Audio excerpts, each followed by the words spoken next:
What's up, Painless Flipping podcast listeners? Before we dive into today's episode, I've got something special for you. Recently, I had the pleasure of joining an amazing podcast, and I wanted to share that conversation with you all. It's a fantastic discussion you won't want to miss. So without further ado, let's jump into that crossover episode and hear what we had to say. Enjoy. There was a lot of years where I told you I brokered 650 deals. And most of that time, I hadn't ever bought an investment property. Right. I was selling houses to my clients, and I look up 2 or 3 years later, and the $60,000 house was now worth 120, and I was like, oh, that's not bad. But fast forward 8 years, and that $60,000 house that I brokered is now worth 360. Right. Right. And the rents have grown. So as inflation happens, rent gets more expensive. Everything gets more expensive, right? But your debt payment is fixed. It's true. So you're cash flowing more and more and more as the years go on. And most of my portfolio's growth, believe it or not, has happened this year. Welcome to another episode of The Financially Free Investor, where you will learn information and strategies on how to become financially independent by investing in real estate, something that is not taught openly in our society today. Financial freedom matters so you can live a bigger life, retire early, and do what matters most to you. Get ready to hear tried and true methods to becoming financially free with your host, Jordy Clark.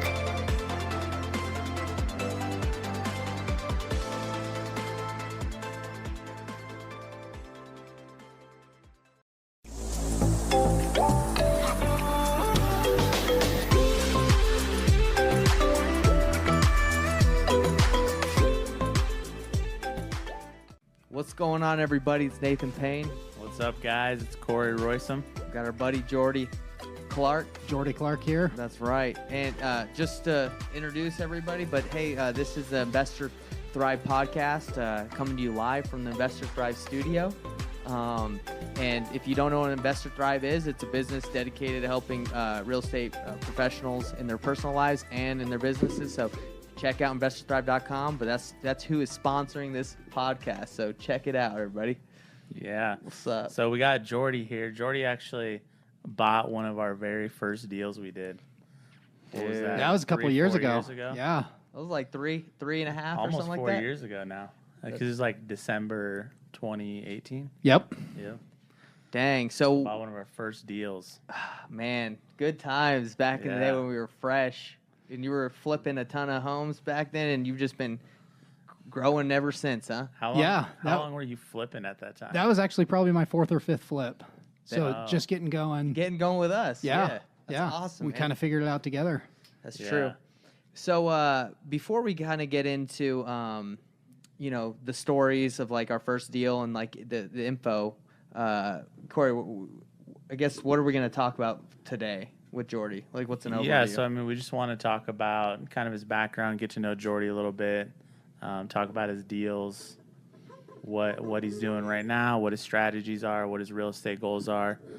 Those are kind of the main things we want to go over. Yeah, because the audience right here is the wholesalers, right? So we want to provide value to them. What can wholesalers do to help cash buyers, guys like you that invest? How can we provide you value, right? So as you tell us what you need, hopefully, everyone can go out and learn how we can help, investors like yourself. So let's dive into the first deal we did with you. Cool. Is it cool if I give a little brief bio just to kind of give context so people know? Go ahead, man. Cool. So I've been a real estate agent for about 8 years now here in Salt Lake City, Utah. I've brokered over 650 deals. It's about $350 million in real estate just as an agent. You better slow down, dude. I started flipping very heavily when we first met about 3 years ago. Up until then, I had done 3 or 4 flips. Right now, I have a company that flips about a home a month. Nice. I own 32 rental properties. Let's go. Those are 32 doors? 32 doors. Okay. Yep. It consists of a 12-plex, a 6-plex, a 5-plex, a handful of single-family houses, and then one commercial office space. As well as I'm bought a house and we're redeveloping it. So we're going to scrape it here in a few months, and it's in downtown Salt Lake City, which is really gentrifying. And Sweet, man. we're going to build a 6-unit townhome, refinance it, and keep that. Wow. As well as I serve on the board of 2 real estate investor associations here in Utah, UV-RIA and SLRIA. So I help run those, and everyone that kind of catches the financial freedom real estate bug, I'm helping run those organizations as part of my give back. Yeah. My total real estate portfolio, the value's just over $8 million. Awesome. So it's pretty Feels cool. good, Going up doesn't from it? there. Feels great, man. Does all that debt worry you or not at all? Oh, not at all. Not at all. No. Not from your posts that you do on Facebook. You're like, hey, debt is good, baby. Debt is great, especially when I don't have to pay for it, Yeah. right? And other people are paying it down while the properties are going up in value. I mean, I think across the nation this year, we saw huge appreciation. I know here in Utah, we saw 28% year over year appreciation. Unreal. Insane. So So you've been doing good. great to ride that wave. Yep. And I mean, everywhere saw appreciation, right? Really what I think we're seeing is just a devalue in the dollar because there's more dollars out there. I read somewhere, I think it's 40% of all our money supply was printed last year. Wow. Right. That's So scary, dude. that's why we're scary. seeing used cars go up in value. Right. That's why we're seeing everything get more expensive. I was just on the phone with my plumber and he's telling me everything's more Charging you expensive. more. He's charging me more Yeah. if he can find the tubs. Right. Like, Shoot, dude. so yeah, it's interesting. It's been a fun journey. So that hopefully that gives everyone a little context That's on, great on context. who I am. I flip, I own rental properties. We broker stuff.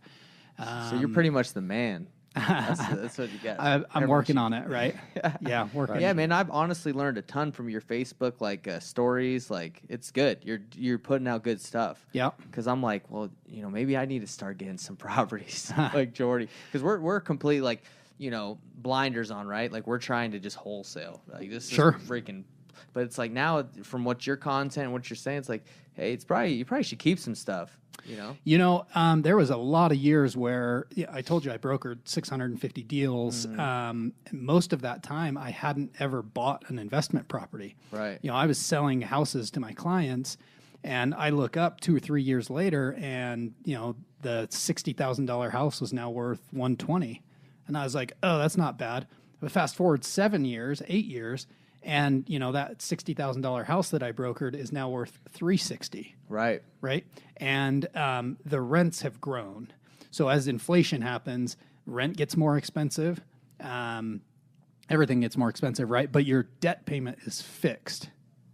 It's true. So you're cash flowing more and more and more as the years go on. And most of my portfolio's growth, believe it or not, has happened this year. Yeah.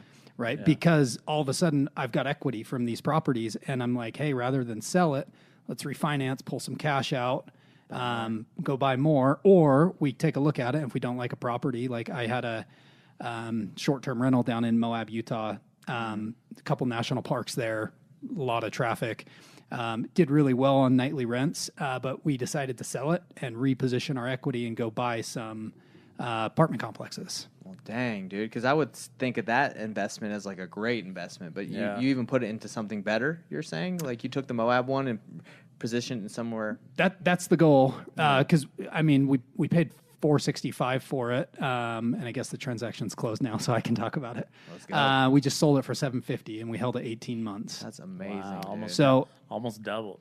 almost double, and it cash flowed. Our gross rents were close to $80,000 a year on it. Dang, Wow. dude. So I mean, insane. for you, so you got 32 doors, and I went. I think when we first started doing this, I went to like one of your events, and it had like you. I think who was the main the guy that's he's that dude with the hair.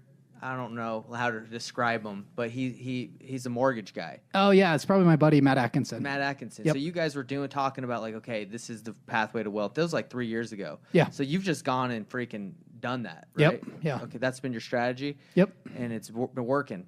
So far. I love it. Let me ask you this: does your real estate investment portfolio make more than you do as a broker now? By far. By far. Yep. awesome. So your active income is now your passive is your goal is to get your passive right, like doing way better than your active income. Is that the right way to word it? I mean, that's definitely one way to look at it. I kind of look at it like I enjoy what I do. I love flipping houses. I love picking up distressed properties, fixing them up, making them rental properties. It's called the Burr method. Love that. So I'm not really trying to like escape a job that I absolutely hate. Okay. Right. Yeah. So for me, it's more important that I'm doing what I enjoy. I'm adding value and obviously growing net worth, growing horizontal income. I also want to grow my vertical income. Yeah. Right. So like you guys are trying to wholesale as many houses as possible. I've got my real estate team. We're trying to broker as many houses as possible. I'm also trying to flip, right, to get more vertical income, earned income, and then try to put that into rental properties, right? Just because it's more leveraged and can grow. So what I was actually going to ask you, which you answered, is so you're not trying to escape a job and like create amazing, like just I don't have to work anymore because you enjoy this, right? Yep. So is there even a number on how many doors you want, or is there a goal, or are you just like, hey, I'm just doing this for fun now? You ever gonna retire? I'll probably pivot what I'm doing. Right now, I really enjoy it, but flipping is not scalable. Selling houses is not scalable. It's wholesaling is not scalable. It's not scalable, right? It's Like freaking takes tough. a lot of work. It's a grind. It's a hustle. You can make a ton of money. But I know like a ton of real estate agents who they're living paycheck to paycheck, even though they're making $500,000 a year. Just because of their living outside their means, or what? I mean, living at their means, At their living means. right below it. Doctors do the same thing, right? Like your lifestyle kind of creeps up and hits where you're making. Where people get into problems is when they're spending more than what they make, right? Or their income, maybe they have a banner year, say they make $500,000 a year, and all of a sudden they're used to spending $45,000 a month. All of a sudden they make $300,000, but they don't want to change that lifestyle, right? It's hard to crank your lifestyle down. It's easy to crank it up, but it's hard to crank it down. Would you say you in your, I don't know if this is too personal, but are you living underneath like underneath your means, or have you cranked your lifestyle up like most people do? I mean, we've tried to do both, right? Because I've also seen a couple friends just in the industry pass away. I've seen some friends get cancer and definitely go way too soon. Okay. And so, I'm trying to enjoy life. Like, I'm not the guy that's driving a 2001 Honda Civic. Yeah. Right? Like, we got nice cars. You got the 2003. Yeah, no. Funny, I hit a net worth goal, and 5 years ago, I set a goal. I was like, hey, I'm going to buy myself a sports car when I hit this net worth number. And I hit it earlier this year, and I really struggled rewarding myself. And one of the coaches I have, he's like, dude, just do it. He's like, doesn't really matter. It doesn't impact you. Yeah. And I was like, wow, that could be working so much harder. And he's like, yeah, but your like life is meant to be enjoyed, right? So I was like, So what'd you buy? okay, cool. So I went out and bought a BMW M4. Ooh, M4. You like it? Love it. It's worth it? Yeah. That's What year? awesome, man. So being a frugal real estate investor, I picked up a 2015 that had low miles. Got to get the deal still. Got a deal. Yeah, I'm a deal junkie. So That's sweet. That's awesome. Well, dude, it's interesting car. to look at. I mean, I don't like to compare myself. Comparison's bad, but I when we started wholesaling and you've started flipping, and look at what your path has brought you. I mean, I'm not saying we're millionaires. I mean, we're not even close to that kind of net worth. But look at your trajectory versus ours. Like we've just focused on just strictly wholesaling, and you've gone into let me leverage properties, and you're freaking crushing it, right? yeah, so really what I did is every property I flipped, I would do two things with the money. I would go and buy more rentals, and I would pay taxes. So I was actively brokering deals, and that's what I was living on. That was my income. And we lived a decent lifestyle. But I wasn't gaining any traction, right? So we started flipping houses, and we took the flipping profit. I still paid myself a commission. And then the profit that was left over on a flip, I took that and plowed it into rental properties and paid taxes. And you pay taxes so you can qualify for more money, right? You didn't write off. You have to pay taxes. Well, you mean? Well, you don't have to pay taxes. Did you write off like a ton of stuff, or you mean you pay taxes but you didn't do a lot of write-offs? Previously, I had written off as much as I could so that now- I didn't have to pay taxes. But now, I still write off as much as I can. okay, you still do it. Yep. However, my income is still enough to qualify for mortgages. Okay.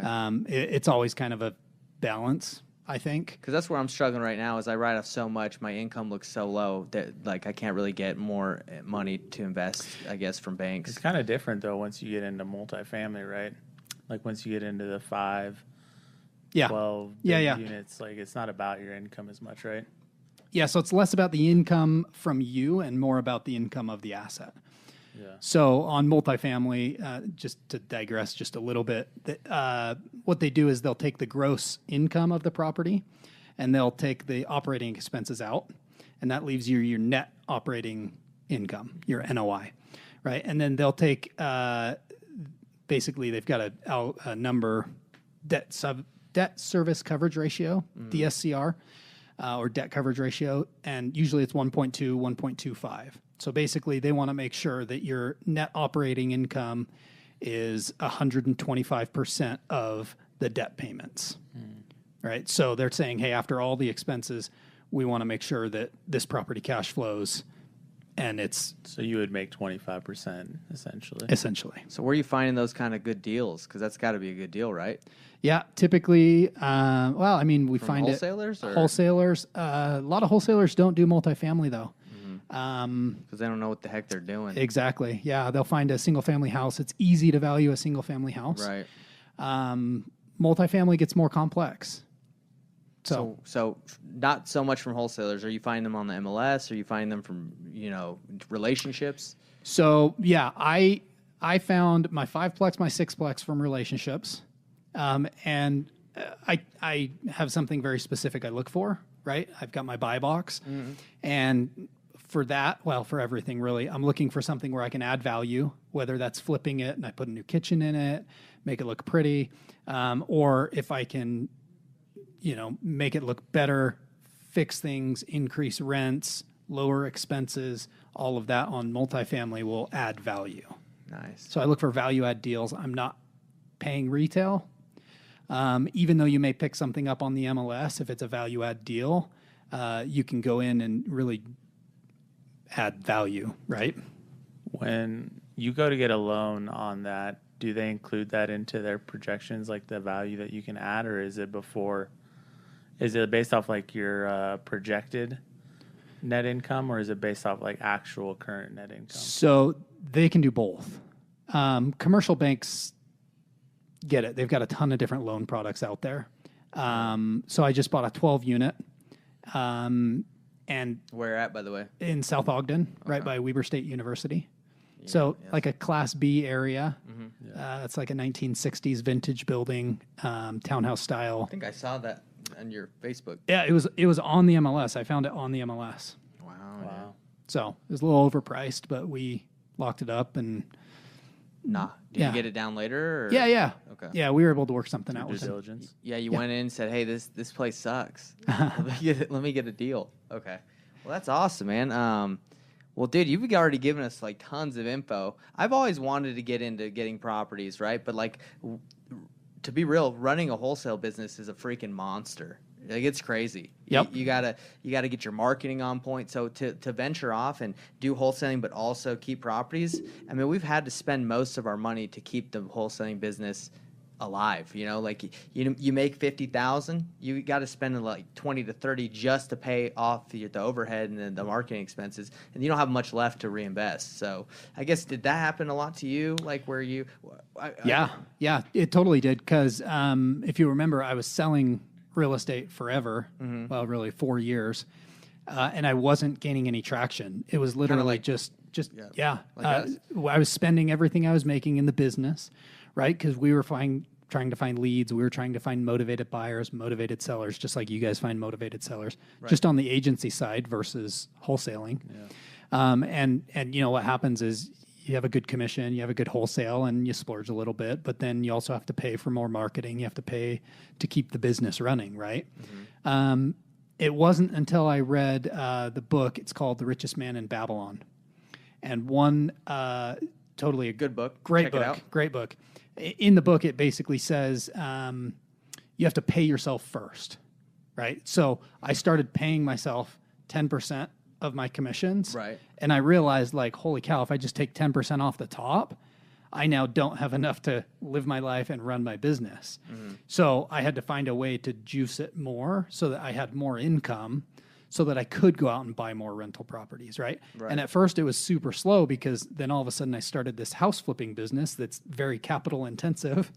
You know, you got to put a down payment, you got to put the rehab in, and then you're waiting to sell it, right? You get it, you get a big chunk of change back again, but then you got to go find another deal. So it's almost like you have to hop on the treadmill and run for a little bit longer, starting a new business. But I always kind of kept it in the back of my mind, like, I need to buy rental properties, because when I buy a rental property, just for easy numbers, I buy $100,000 house. I put 20% down, right? I stick a tenant in there.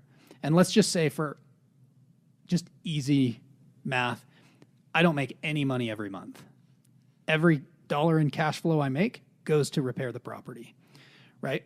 But the loan's getting paid down, right? And hopefully I've bought in an area that is going up in value. Which in Utah, that's pretty much everywhere. Yeah. In this area. Yeah. But there's a lot, right? Like, since COVID hit, the nation is just like, everyone's moving around, right? So, like, some areas are losing people.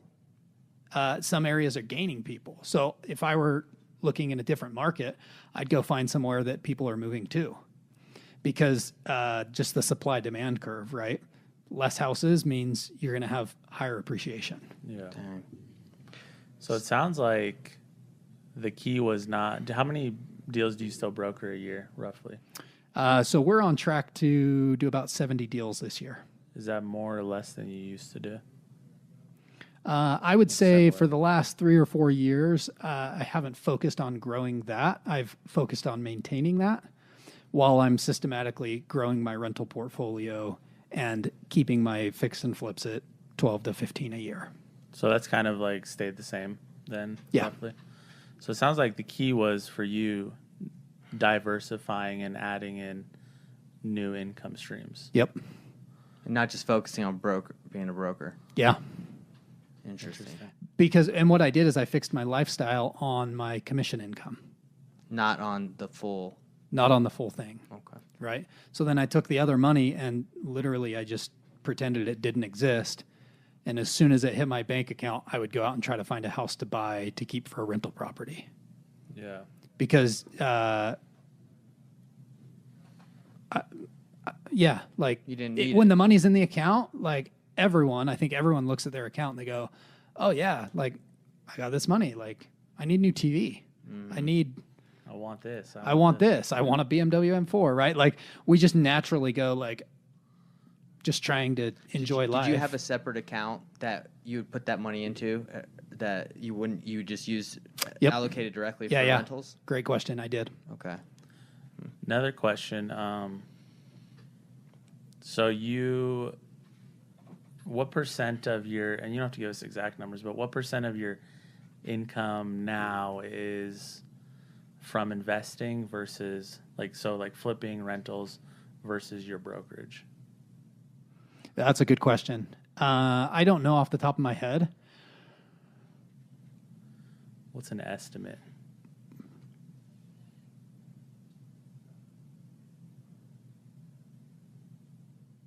How about you ask me another question and I'll look it up Yeah. and I'll let you know. Well, while you're doing that, just to talk to the audience and us, like that's honestly like what's been on my mind a lot is, we focus so much on the wholesaling business. We've been kind of stuck where, he was. And I would recommend, and I think that's something we're trying to do. Like, we're flipping a house in Roy. We're about to flip another house in South Jordan. We're trying to kind of do what you're doing. Like, I used to be a little afraid of keeping stuff and having debt, but now I'm like, I don't care. It's like something's clicked in me where I'm like, I need to keep some stuff, and we need to start getting some rentals. Like, I rent out my basement, and I have a rental in South Salt Lake, and that's 2, right? 2 doors, big deal. And You got to start somewhere, you man. gotta start somewhere, Don't right? don't knock yourself. Yeah, I'm not. Right? Like, I think the right. problem with our society is, and I'll totally let you get back to this, but we compare our blooper reel to other people's highlight reels. Right? That's true. Yeah. Like, we look on social media and see what everyone else is doing. We're like, holy cow, like, I suck. I'm not doing enough. I'm It's not true, doing dude. this. So-and-so's doing this, but I'm not doing this, right? Like, and we don't take enough time to go, hey, where have I come from? Where am I going? Right. And then just stay on our path. Right. So, like, stay in your lane. If you want to flip houses, go flip houses. If you want to wholesale houses, just become world class at it. Figure out how to automate it, get your expenses as low as possible and your income as high as possible. Right. Right. Live on a reasonable amount and then invest the difference, because you'll look up in 5-10 years and all of a sudden you're just completely different. Yeah. Do you mess with stocks or not bonds, stocks at all, or is it just straight? I don't mess with bonds. Nobody messes with bonds. Yeah. Do you mess with stocks at all, or is it just straight real estate? I mean, I've got some exposure as my net worth grows, and so I'm a part of a mastermind called GoBundance. It's a tribe for healthy, wealthy men that want to just live an epic life. And there's a lot of guys in there that just totally different backgrounds. So I do have some exposure to stocks. The brokerage that I'm a part of, I get stock options as part of my comp package. And then I've just got some here or there. I don't really have any crypto. I don't really have anything else. Just because, like, I think, you understand real estate. Yeah. Might as well put that money in there, you know? yeah, I can get probably better returns than most other people are getting in the stock market, Yeah. even though, you know, I can't go and post on social media about how great Bitcoin is and how I bought it at however much Yeah. It's flashy, coin. right? So, how much you're in a bunch of you've done a lot of coaching just like we have, and you've done some masterminds. How much would you say that's helped you to get where you are right now? Well, I mean, I wouldn't be here without being in those coaching programs and learning. I think we as a society get so stuck in, hey, you have to sit in this desk for 12 years and go through elementary school, middle school, high school, right? And then you have to go to college and sit down and this is what we're going to teach you. And I think if you're going to be a doctor or a lawyer and you need to know specific things, then that totally makes sense. Right? Like, I was pre-med before I got my real estate license, and I realized, like, I don't really want to be an orthopedic surgeon, right? The irony is I'm doing what I love now, and I make more than most orthopedic surgeons. Right? Because I do what I enjoy, and, like, the money is just a byproduct. But when you chase money, money goes away. So I kind of look at it like I invest in myself. And I do that through masterminds. Like, my wife and I are a part of a couples mastermind with 6 or 7 other high-level couples, and we meet once a month on Zoom. We just got back from a trip. We went to Cabo San Lucas, and just an expanding 4 days. Yeah, dude. So yeah, overall, it's huge. That's freaking sweet. You got it yet, or still looking? Yeah. So my flipping income is probably 25% of my total income. Okay. And what about the What rental about the income? rental? Rental income's, it's probably about 20%. So almost half of it comes from your investing? Yep. Wow. That's freaking sweet, man. Yeah. So I probably live on 40% of my income right now. And the rest you just putting it away. Yeah. And and again, I think I already asked you this, but is there a goal in mind, like 100 units? Is there a time where you're just like, hey, I'm going to stop investing because I'm good. I could stop today. And I mean, I'm sure you're good right now. Like, you stop, you already got millions. You don't need to invest anymore. Is there a time where you're just like, I'm just going to spend all my money? So right now our passive income is about 80% of what our annual spend is. Okay. So I'm almost financially free. Okay. So if we cranked back our lifestyle or Up the investments. yeah, like if we could do either, right? Then we could technically be financially free, but I'm good where our lifestyle is at. We definitely have to be careful not to let it continue to crank up, right? What cranks it up, by the way? Bigger house, more? What cranks? Like, everyone says, hey, you adjust the lifestyle, right? Like, you make more. Like, Yeah. What is that? What's that big stuff? Like trips? Is it? It's everything. Food? It's everything. Yeah, What like causes it? like if you start ordering DoorDash every single day, all of a sudden you got a $1,500 a month DoorDash bill, Gotcha. and like that increases your When you used to be okay with just eating at like the top house. ramen, Yeah. right? Like I love ramen. No, we all do. You know? It's that good chicken, the chicken flavor. So Beef. it's everything, right? Okay. Like you increase, It all adds up. you get a bigger house, then all of a sudden all your neighbors have a boat, right? And you're like, oh crap, I need a boat, I need a boat. Yeah. right? Like or a side by side, or you know, like you move into a different neighborhood, and all of a sudden everyone's got sports cars, and you're like, oh, I need a sports car. Got it. Right? It's keeping up with the Joneses, you know? Yeah, part of that. Yeah, just seeing everybody. I got it. Yeah. I mean, hey, makes sense. You know, everyone's got the boat. You want the boat too. Yeah. Yeah, You got a boat, right? I don't have a boat. You getting one? Not getting one. Not yet. Nice. So we've gone pretty. We got a little bit of time left. Let's circle back to where it all began for us, right? Yeah. Because this has been good. You've told us where you're at, your bio. You've given the information to the wholesaling nation, Investors Thrive Nation. So let's see where we were 4 years ago and where we're at today. And you've moved on a lot. So this is me and Corey first started wholesaling. 4 years ago, was it?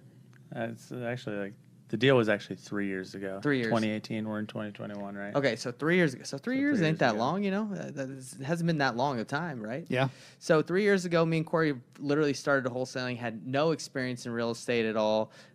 He had some, I didn't have Very any. little, but- And we didn't have any money, so what we did is we went knocking in Sandy. And I knocked on this door, and this guy came out, and he looked pretty grungy, like he was on drugs, like meth. And I said, hey, my name's Nathan.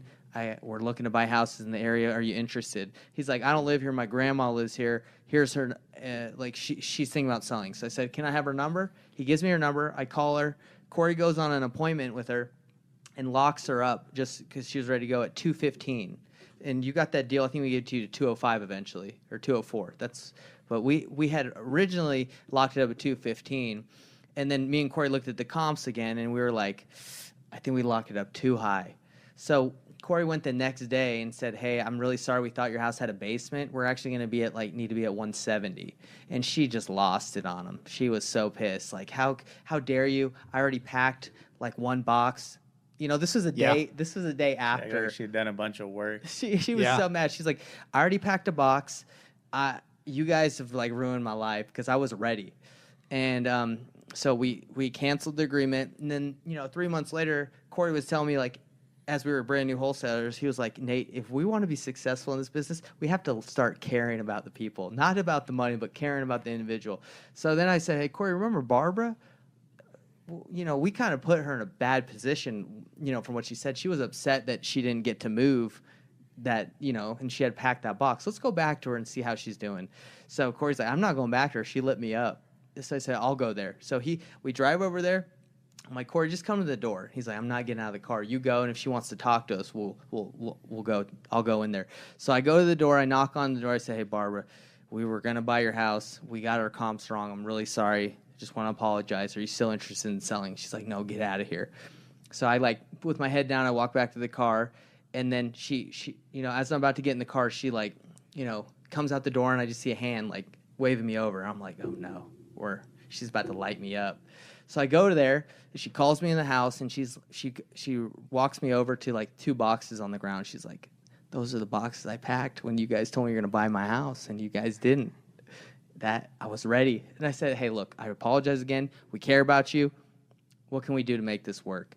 So Corey, she was ready to talk because we were ready to, we cared about her. Sat in the house, and we were, after about 5 or 7 appointments, we were actually able to lock her down for 178. Fast forward 6 months later, you got the deal. Yeah. Yeah. And that was a lot of effort and work for you guys, It right? was. And there's a lot that goes into That's the this. most effort one of the most efforts. Well, and I don't think the story stops there. So I've doesn't, never heard dude. all of that, right? But That's how I got it, that goes right? to show the fortunes in the follow up, right?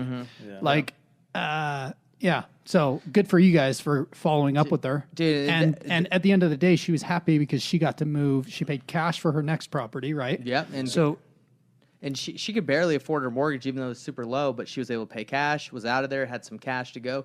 But the story doesn't end there. So after we had got it under contract, we had assigned it to a buyer. I think you know him. We won't say his name. He agreed to buy it. And then because we were new at wholesaling and he knew we didn't have a lot of buyers, like a week before close or 2 weeks before close, he was like, hey guys, I know I said I was going to pay 205. I'll pay 180 because he knew we had it at 178. So he was like, just trying to rock us. Yeah. And we're like, hey, we ain't playing this game with you. Yeah. So then we sold him our first deal and made $5K.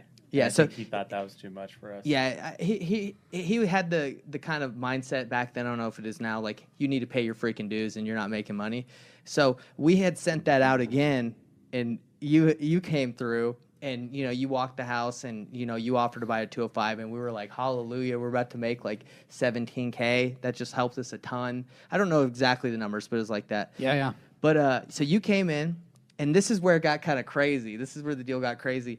We had told her that she would have like a week after close to like move out. And then as soon as you close, you're like, guys, she needs to be out of there tomorrow. Yeah.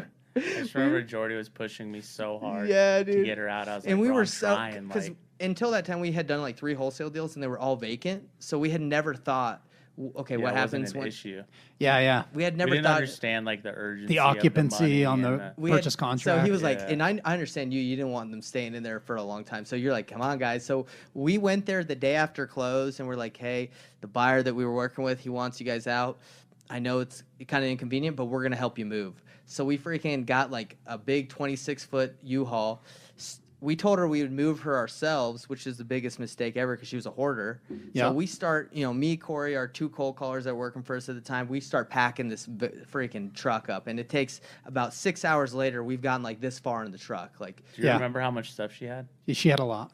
So much. Yeah, the stuff. 2 boxes that she had previously packed, I'm sure was already packed from her last move. oh, Yeah, guaranteed, dude. exactly. So we tried to move her stuff and got nothing done in like 6 hours. And we were paying our cold callers doing, and they didn't really want to touch anything. And Yeah, don't wanna well, touch anything. yeah, I remember when we were trashing out the house, there was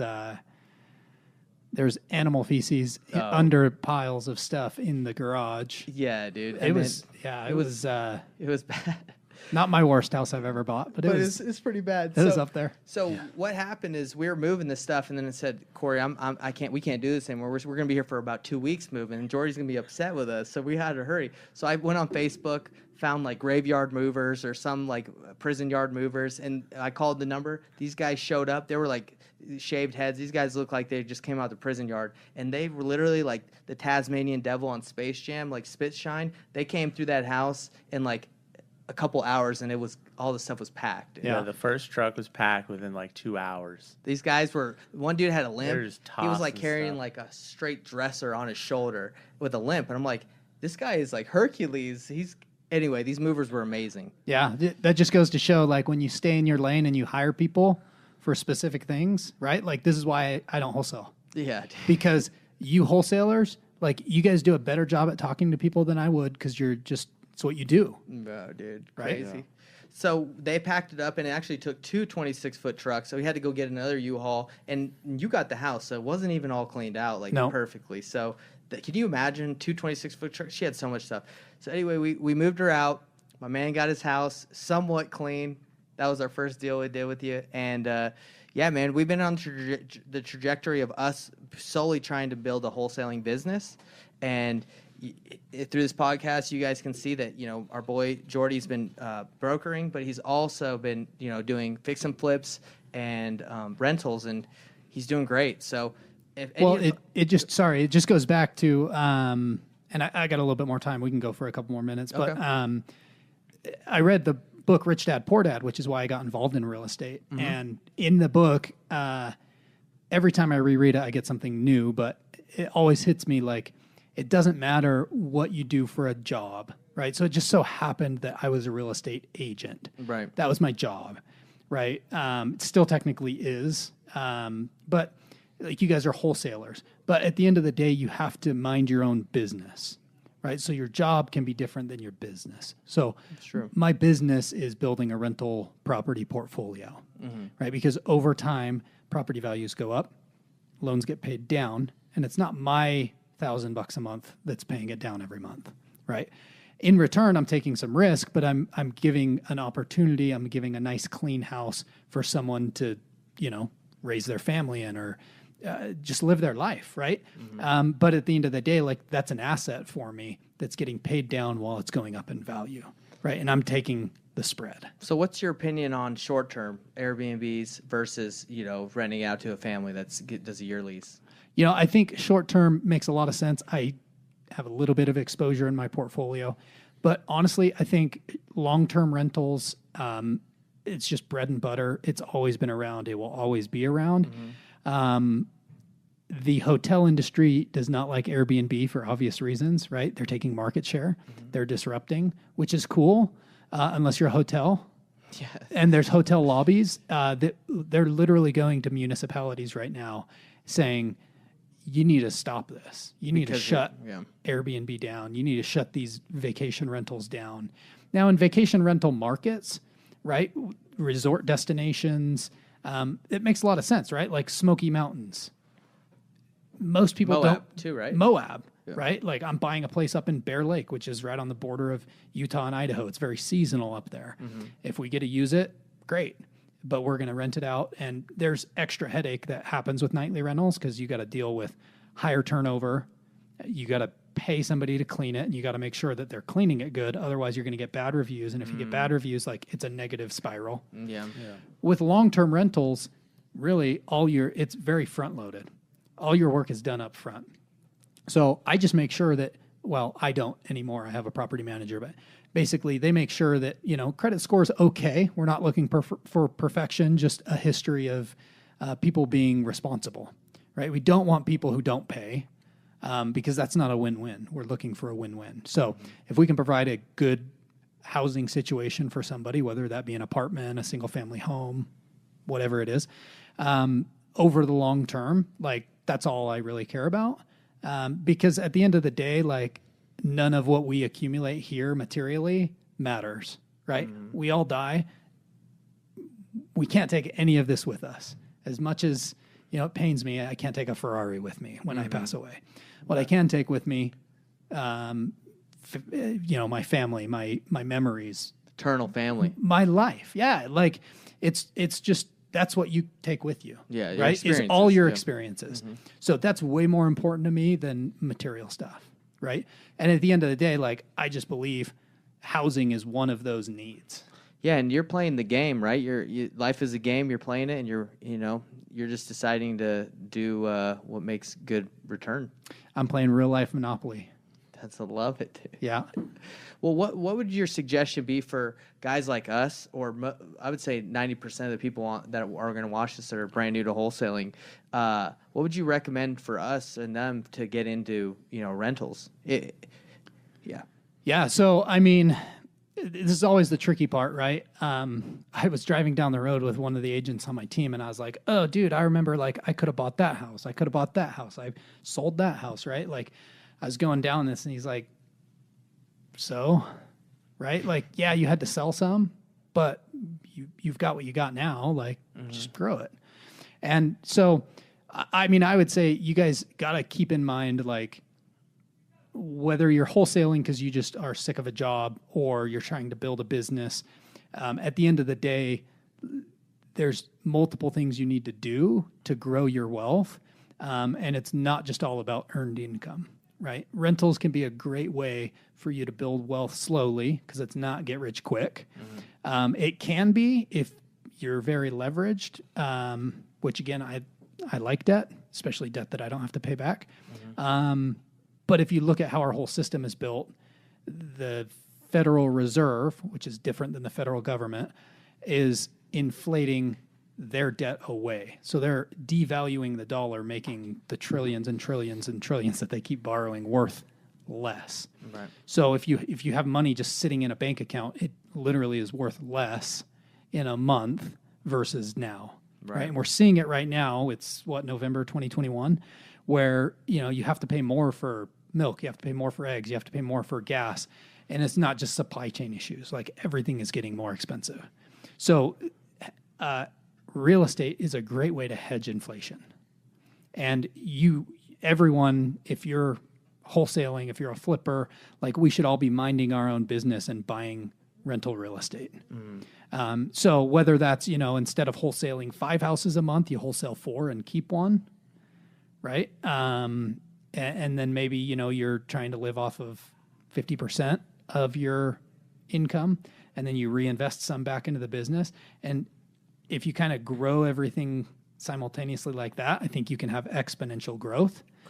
Versus like just trying to move everything possible. Would you recommend starting a separate LLC? Like, for example, me and Corey, we own our LLC, Utah Home Acquisitions, that is our wholesaling business. Yep. Would you recommend starting a separate LLC to own the rentals, or would you put it all in one? So that's a great question. Your audience base is nationwide. So I'm going to say consult with an asset protection attorney in your state.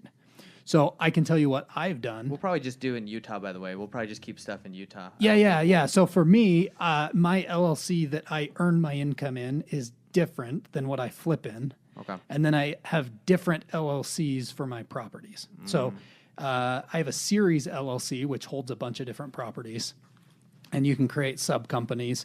I won't get into this. Like, you guys can research series LLCs if you want, but I've got a series LLC that owns some rental properties. I own a couple of properties with some partners, and we obviously have a different LLC set up for that because it's a different ownership structure. So I think I've got like 13 or 14 LLCs total. That's sick, dude.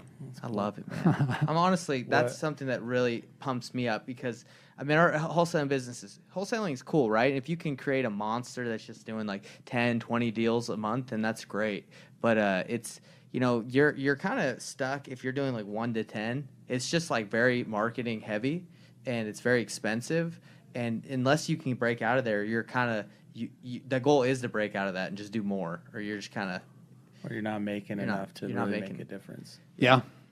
Or you got to do it a different way, right? Like when you guys were door knocking, that's more cost effective than mailing. but not really scalable, right? Not scalable, right? It's all based on time. So, Right. But you got to kind of do a little bit of everything, right? So, if you're driving for dollars, why not stop and knock on a few doors that look really distressed? Yeah. And then those people have a face to put to the name when you send them postcards versus just being one of the 15 postcards from everyone else that's driving for dollars. Yeah. And then when you skip trace that number, so I think if you layer it as a wholesaler and, you go drive for dollars, market to them, so you're sending them mailers, but then you skip trace it and you say, hey, we just sent you a mailer, time it so that, it's a day or two after they get it or the same day. And then you actually physically go knock on some of those doors. I would be willing to bet that you can drive your cost per lead way down and your cost per deal down just by optimizing what you already have. Yeah, no, you're right. Like I was on another call today with a wholesaler who basically sends out mail, and then the return mail that doesn't get delivered, he'll actually take the time to individually call that person or research if they're deceased, and then he'll call their relatives, and he gets more deals from his return mail but that's the further step that a lot of people don't want to do, right? Or what you're saying is drive for dollars. Do we want to drive for dollars personally when we can pull a list from PropStream and just blanket everybody with a cold call or a text? Not really, but it's that stuff you're saying that drives the cost down. Yeah. Well, but that's where you get more margin in life to go and build what I've built, right? Because I could have very easily said, hey, I'm going to stop being an agent and I'm just going to live off my flipping income, right? Instead, I said, hey, I'm going to do the hard thing, which is I'm going to keep grinding at my day job while also my side hustle is flipping homes. And then I take those profits from my home flips and I go and buy rental properties, which is my long-term exit strategy, right? That's more complicated than just, oh, yeah, cool. I flipped this house, made a couple bucks. I'm going to live on it. Yeah. Now I got a couple more questions. Is the BRRRR method, are most of those through a hard money loan that you get and then you BRRRR out of it? Or is it you conventionally, you get a conventional loan and then you... Well, I guess on a couple different conventional ways. loan, So you're right. You're right. Yeah. I would say the best way to do it is when you guys are sitting as wholesalers, and this is a great tip too, just moving more deals. When you're sitting with a seller across the table, give them 2 offers. Say, hey, this is my cash offer. Hey, at the same time, I can close the same day on what's called an installment sale, right? On an installment sale, you're basically going to become the bank and you pitch seller financing in a way that's not like, don't use the word seller financing. Mm-hmm. You know, there's benefits. You delay your taxes. You can spread it out into a couple tax years. So it is seller financing, but not. It is seller financing, but anytime you say seller financing, people are like, oh, whoa. Like they get all freaked out because they don't understand. So that's how you it. do a lot of it. Is you do installment. What did you call it? An installment sale. Installment sale, and then you refinance out of that. Yeah, because it's way cheaper than hard money. Oh, right? Like if I can get seller financing on a deal at 4% interest with no points, and I can go in and I can fix it up and then refinance it in 2 months, I saved myself 2 points because a hard money lender is going to charge me 2% of the loan amount as their fee, and then the interest is 12%. I didn't think that. So much. if you can do that, you take a mediocre deal, burring it, and again, burr, just so no one gets left behind, is you buy a property, rehab it, rent it out, refinance it, and then repeat, right? And the perfect deal would be you're into a property for nothing down, you get all your money out. There's a couple different ways to do that, but you basically get as much money out as possible. Well, so I had one in Dallas where the guy was in the Army, and he was like, "Look, I just want like $3,000, and you just take over my mortgage, right?" Yep. So I was willing to do that, but it was a little tight on the rent. His mortgage was like $1,400, and the rent was like $1,700. So you could still cash flow, but it was also in a place that we've never been. We had to probably put about 10 or 15 because it did need a remodel. So it's probably something I would have taken here in Utah. Be like, oh yeah, $3,000 down, and then obviously the rents will appreciate and it's going to get paid down. It would have been a good deal, but didn't want to mess it, so we assigned it to someone else. But that's where you find them, right? You find people that just, hey, I don't have a lot of equity, my house needs a little bit of work, or maybe doesn't need any work, but they're just willing to let you take over their mortgage payment. Yeah. Yeah. Cool. So, and as a wholesaler, right, you can probably make bigger wholesale fees off of seller financing. Because if I don't have to go pay a hard money lender, the price that I, as a landlord, can pay just went up, right? Yeah. Because now I don't have to pay, so let's call it a $300,000 house. I don't have to pay $6,000 to a hard money lender. So you guys as wholesalers can make a little bit more, right? Which we all want to make more money. Yeah, that's true. Last question, then we'll let you go. Multifamily or single family? What's your focus now? Both. Both. Why Yeah. both? Yeah. So a couple of reasons. I like multifamily. For where I'm at now, it's way easier for me to finance multifamily than it is single family. Just purely because I'm almost maxed out on my Fannie Mae, Freddie Mac loans. When does that max out, by the way? 10 loans. Okay. Yep. We're going to start putting some in my wife's name, but for now, my credit's pretty tapped out as far as number of mortgages I can get. But single family deals are way easier to come by, right? Because we all just go about life and have life happen to us.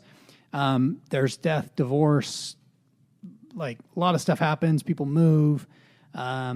So people traditionally will buy a single family house for themselves. And then if something happens and it's a distressed sale, it's easier to find distressed sales in single family houses. One, because there's more of them. And two, just because buyer or owners are usually a little bit less sophisticated.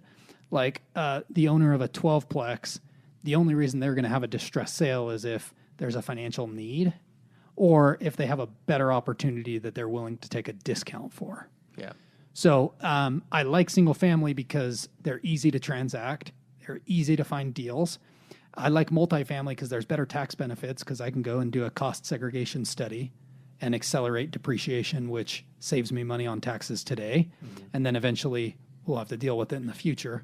But if I can grow my money more now with less in taxes, then compound growth will take over, right? So you real quick. So you said you're leveraged, not leveraged, but you've maxed out almost with 10, and you're going to start doing your wife's name. Is it worth it for you to reach out to like not me specifically, but someone who has the income and that can get 10, and you just 50-50 it, or you partner on the deal? You know what I'm saying? Like yeah. Are you planning on doing that, or is that worth it to you? It would depend. So for me, I'm pretty strategic about my partners that I pick.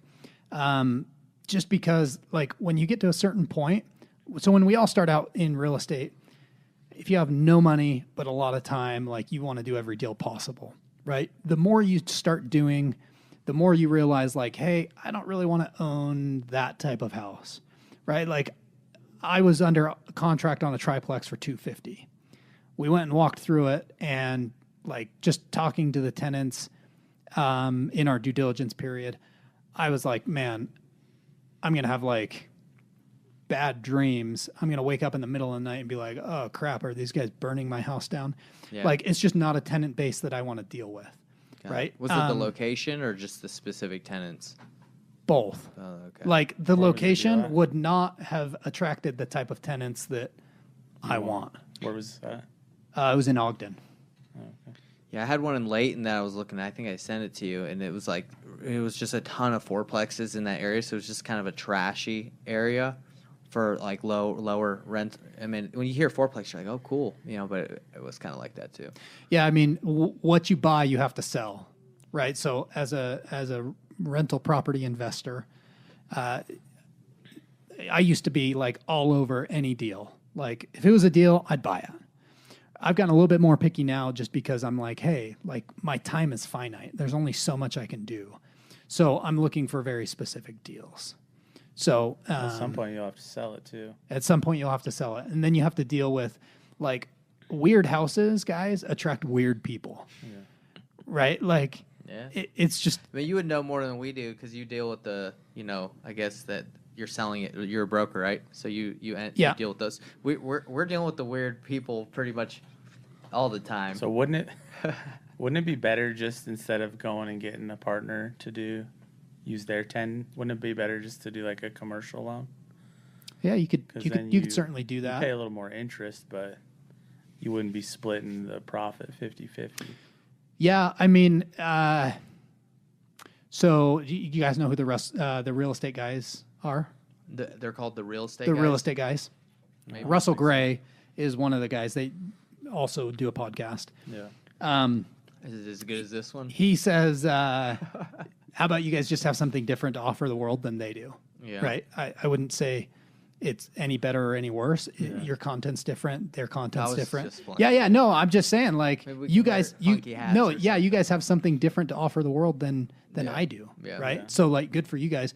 Go do that. Mm-hmm. Yeah. But getting back to it, I think if two partners have the same strength, one of them is not needed, right? And Russ Gray from the real estate guys said that. So like on the 12-plex I bought, I have a partner, but his strengths are totally different than mine. Right. But we get along really well, but we both enjoy doing different tasks related to real estate ownership, but we enjoy a lot of the same physical activities, right? So we ski together, we mountain bike together, like we got kids about the same age. So like it's a good fit that side, but then it's also a good fit because we do different things in the business. Got it. Yeah. Right. So I don't think like the question is partner, no partner. I would say it's more about find the right person if you're going to find a partner. Okay. Makes sense. Well, dang, bro, you've given us a lot of juice on this episode. Yeah, we appreciate it. I love it, man. And we did go a little bit longer than we thought, but I think it's been great. And, you're welcome if you want to post this wherever you want. It's going to be on YouTube. Yeah. You can share it, Investors Thrive Nation. I hope you guys had a good time learning. And, let's get some rentals. And I guess, would they be able to reach out to you if they want, some advice? Or Yeah, so probably the easiest way to get a hold of me is Instagram. Or Facebook, so Jordy Clark on Facebook. Do you mind if we share that on you can definitely description? Yeah, you can definitely put it on there. And then my Instagram handles at Jordy Clark _RE, like real estate. But then definitely put it in there. And I'll put it in there. Yeah. Yeah, because, I mean, if we can benefit you by any means, like maybe some people can bring you deals, if you're... bring him deals in Utah. He likes to flip here. Yeah. Buy rent. Or bring us the deals and we'll give it to them. Either way, man, relationships matter. Let's go. All right, well, thanks, Investors Thrive Nation, for attending, and thanks, Jordy. Yeah, absolutely. Thanks for having me, guys. All right, later. See you guys. See ya. Bye.